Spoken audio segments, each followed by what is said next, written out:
تخيل تصحى من غيبوبة وتلاقي نفسك في تابوت مقفول. الدنيا ضلمة حواليك والدود بيزحف على جسمك وصوتك مكتوم وانت بتصرخ، محدش سمعك. القصة دي حقيقية ولسه بتطرد القرية لحد النهاردة. ولو أول مرة تشوفنا اعمل لايك واشترك في القناة وفعل الجرس عشان قصصنا الجاية ألعن وأرعب من كده بكتير. سالم كان عنده 23 سنة، جسمه ضعيف. في ليلة فيها مطر ورعد وهو كان راجع من الغيط وقع فجأة وما فاقش تاني. النبض اختفى، النفس اختفى، الدكاترة قالوا مات. لكن اللي محدش أخد باله منه إن سالم كان في غيبوبة مش ميت. في يانسته المطر كان نازل كتير جدا والسما كانت سودة كأنها بتبكي.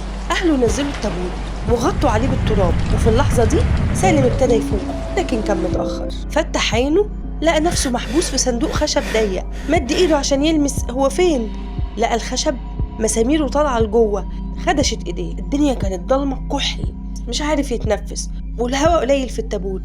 بدأ يخبط برجليه وصوته بيترعش، أنا عايش افتحوا. كل ما يصرخ يحس بصوته بيرجع تاني في وشه، محدش سمعه. سامع أصوات حركة حواليه، ديدان صغيرة بدأت تزحف من فتحات التابوت وتلمس وشه. قعد يصرخ ويخبط لحد ما ايده سال منها الدم.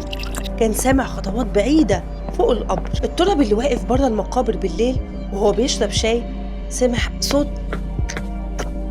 مكتوم جاي من جوه الأرض. لما ركز سمع معاه همس، خرجوني. الكوباية وقعت من ايده واتكسرت زي قلبه من الرعب. جوه التابوت سالم عمال يحفر بضوافره في الخشب وبيحاول يفتحه. ضوافره اتكسرت والدم سال منها. ابتدى يتخيل وشوش أهله أصحابه وهو بيصرخ أنا مش ميت، لكن الصوت مختفي تحت التراب. بعد أسابيع لما فتحوا التابوت لقوا الخشب متشقق من جوه وإيد سالم كانت ملزوقة في غطا التابوت كأنه فضل يحاول يفتحه لآخر نفس.